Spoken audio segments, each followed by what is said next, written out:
so we're going to start with a 6-minute warm-up. We want to gradually increase the intensity, either before the warm-up or right after. I suggest you move all the joints in your body. So, roll your head a little bit, move your arms, move your hands, do a little standing on your toes, and you're good to go with the next exercise. Awesome. Let's get to it. Let's do it.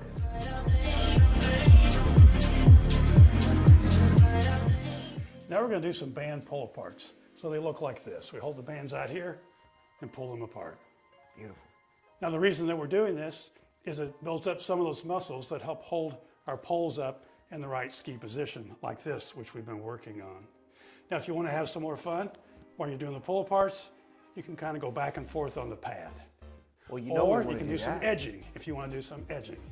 So this doesn't have to be all work. It can be some fun too. That's exactly what we like to do. More ski fun. Absolutely.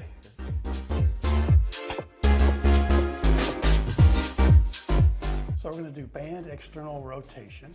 So it looks like this. I've got the band kind of tight between my hands. And I'm going to keep my elbows close to my body, core tight, and then bring my hands out. So this is working our shoulder blades and the connections back to our arms. It's your rotator cuff muscles. This helps with your posture in general. And of course, we've talked about having the poles in the right position. This is some of the muscles that keep your hands up in the right position as you're skiing. Awesome.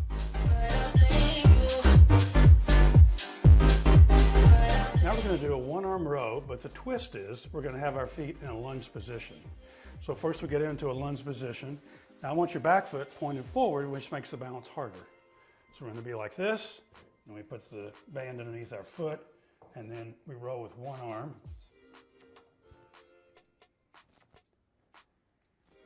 So we're working on our balance, we're working on keeping our hips steady, we're keeping our core strong. And while that core is strong, we're also doing something with our upper body, which is what you're doing in skiing all the time. Looks like a lot of fun. I'm looking forward to trying it. Yeah, you'll like it.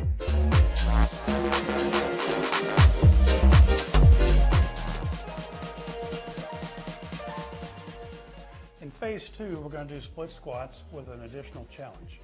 So now we're going to think about keeping about 60% of our weight on the balls of our feet.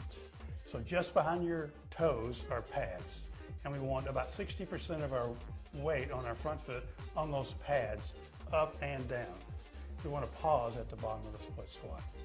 Now if you want more of a challenge, and you feel like your knees are doing well, then you can put a little more pressure on, say, the pad behind your big toe, or the pad behind your little toe. You can kind of go back and forth a little bit if you want. If you don't feel comfortable with that, just keep that weight on the balls of your feet evenly. Here's the way it looks. Get lined up here. Feeling comfortable, hands in a good ski position as always. Pause at the bottom, come up. Subtle, but I've got about 60% of my weight on the balls of my feet. And now I'm going to put more weight on the ball of my foot right behind my big toe. So you're shifting your weight right now. I'm shifting my weight laterally slightly. And now I'm going to shift it laterally slightly to the left.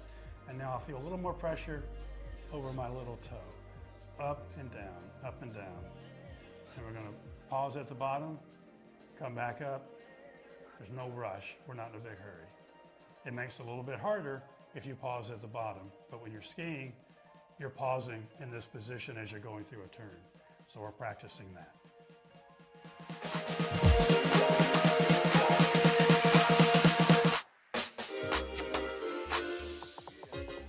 Now we're going to do curls, and we're doing curls, which everybody's probably done before. We're doing these because we just did overhead presses. So we want to keep our arm muscles in harmony. We're working the front of our arms because we just worked the back of our arms. Now, in terms of how this relates to skiing, the curls really don't. But you're on a foam pad, and it gives you a little bit of instability. And so I want you to think about being in perfect balance on this foam pad while you're doing the curls. Or if you want to make it a little more difficult, you can lean forward a little bit on your feet while you're doing some curls. You can go back a little bit. So even though this one isn't super specific to skiing, we still want to create that harmony from top to bottom in the body. That's right.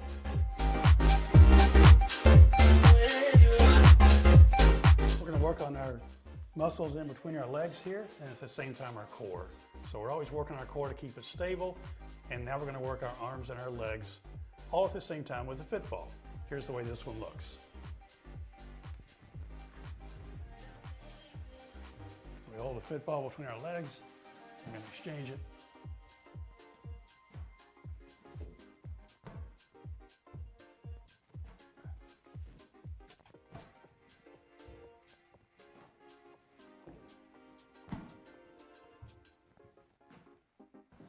There you go.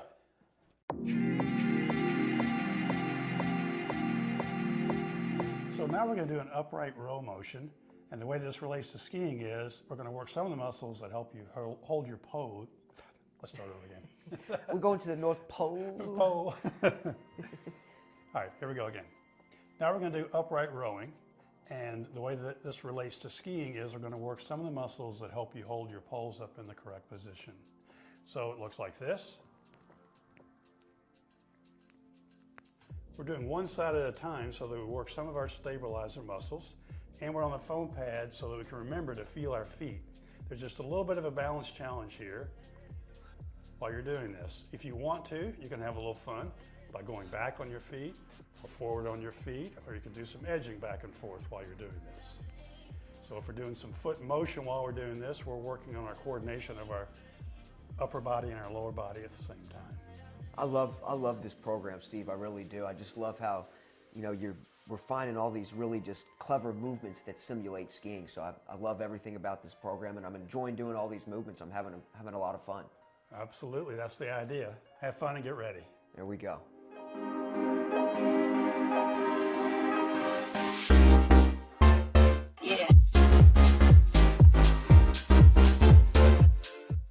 All right, now we're going to do some fit ball leg curls. We're doing these because we're going to work our hamstrings a little more aggressively to keep them in harmony with the quads that we worked a lot on today. And the twist is, in addition to curling our legs up, we're also going to curl our feet up like this. And the reason we do that is when you're skiing, you tend to get in the back seat at the end of a turn, or the terrain may throw you a little bit and you get your weight too far back. And the way you get your feet and your weight back to the front where it belongs is use your hamstrings and this motion with your feet. So we're going to practice doing that at the same time. Now when we're on the slopes, if we get in the back seat, we know, oh, it's just that fit ball leg curl thing that I do. And it's a instantaneous thought. You don't have to think about it. It's already there. You've already practiced it. So we're building a lot of this muscle memory. Is that what I'm hearing? Exactly. We're building muscle memory to get out of the back seat and in the front seat where you belong. Here's how it looks.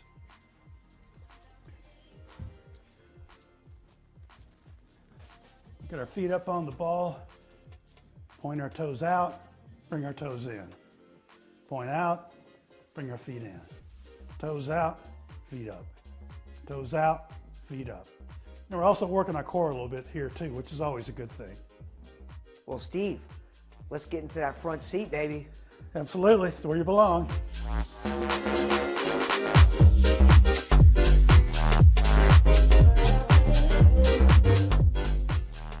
Now we're going to work on our balance and on this inside muscle in our leg here. It's called the adductor. So when you're skiing and you're turning, your weight will be on your outside ski, and you'll want to bring that inside ski in frequently. So you have to use these muscles in here to do that. And you also have to balance. I have the band anchored over here in the door jamb. There's two bands looped together so I can get over to here. So we're going to stand on one leg, and then we're going to squeeze together. So we're turning, we're bringing that inside ski in. Always hands in a good ski position. You want to get fancy? Go up like this.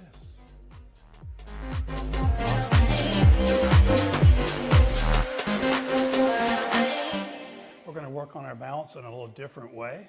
Now I have the band anchored over on the door and on my leg that I'm going to stand on. So we're going to balance on this leg and we're going to move the other leg around.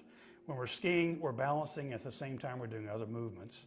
For example, we're moving our inside leg in a turn up and down. So here's the way it looks.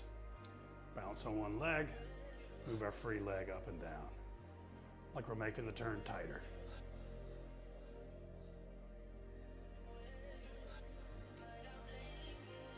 Awesome.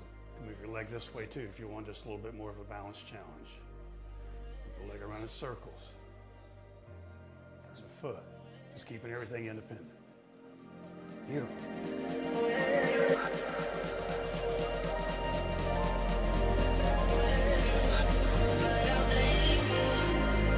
Okay, now we're going to do foot edging again, like we did in phase one. Now remember, in phase one, we just went back and forth on both feet. Yes. And that's pretty easy. We were just mainly watching our coordination and keeping our shins and knees parallel. Now we're going to up the ante in phase two, and now we're going to do it just on one foot. We're going to do controlled edging back and forth. So we're going to raise this foot up, we're going to balance, then we're going to go back and forth in a controlled manner. We've been telling them, we're going to keep telling them, balance is key, right, Steve? This is all about balance and controlling your balance on different parts of your foot. And of course, we'll do the other foot next as well. Can't wait to give it a try. Yeah.